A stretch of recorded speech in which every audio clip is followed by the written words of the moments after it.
খেয়াল করবেন, মেয়েরা জীবনসঙ্গী হিসেবে বাবার মতো ছেলে চায়। একটা কথা আছে না, বাবারা তাদের মেয়েদের একটু বেশি ভালোবাসে।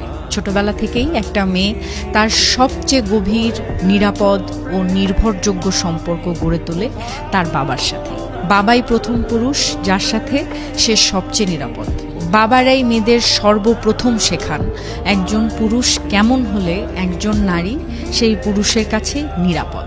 আবার খেয়াল করবেন, মেয়েরা যখন বড় হয় অবচেতনভাবেই সে এমন কাউকে খোঁজে যার আচরণ, সাহস, রুচি এবং দায়িত্ববোধ তার বাবার মতো।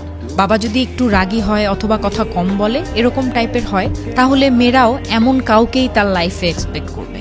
যে ছেলে কম কথা বলবে, প্রত্যেকটা মুহূর্তে বাবার মতো ছায়া হয়ে পাশে থাকবে। বাবা যদি হয় খুব যত্নশীল, আত্মত্যাগী, ব্যক্তিত্ববান, তাহলে সে এমন একজন মানুষকে সঙ্গী হিসেবে খুঁজবে যার মধ্যে এ সমস্ত গুণাবলী বিদ্যমান। এটা একরকম আবেগগত অভ্যাস বলতে পারেন। মেয়েরা হয়তো বুঝেও উঠতে পারে না যে এই ছেলেটার আচরণে সে যে আশ্রয়ের ছায়া খুঁজে পায় সেটা তার ছোটবেলার স্মৃতির অনুভব। মেয়েরা যে এগুলো প্ল্যান করে আসলে ব্যাপারটা তেমন নয়। সে শুধু অনুভব করে এই ছেলেটার মাঝে একটা আপন আপন অনুভূতি আছে কিনা, অথচ সেটা আসলে তার পুরনো অভ্যাসের বা অভিজ্ঞতার প্রতিচ্ছবি। এজন্যই মেয়েরা তার বাবার মতো একজন জীবনসঙ্গী চায়। বাবার মতোই রাগী কিন্তু ভালোবাসার ক্ষেত্রে কোমল। বাবার মতোই কঠিন প্রকৃতির কিন্তু তবুও তার কাছে সে ফার্স্ট প্রায়োরিটি।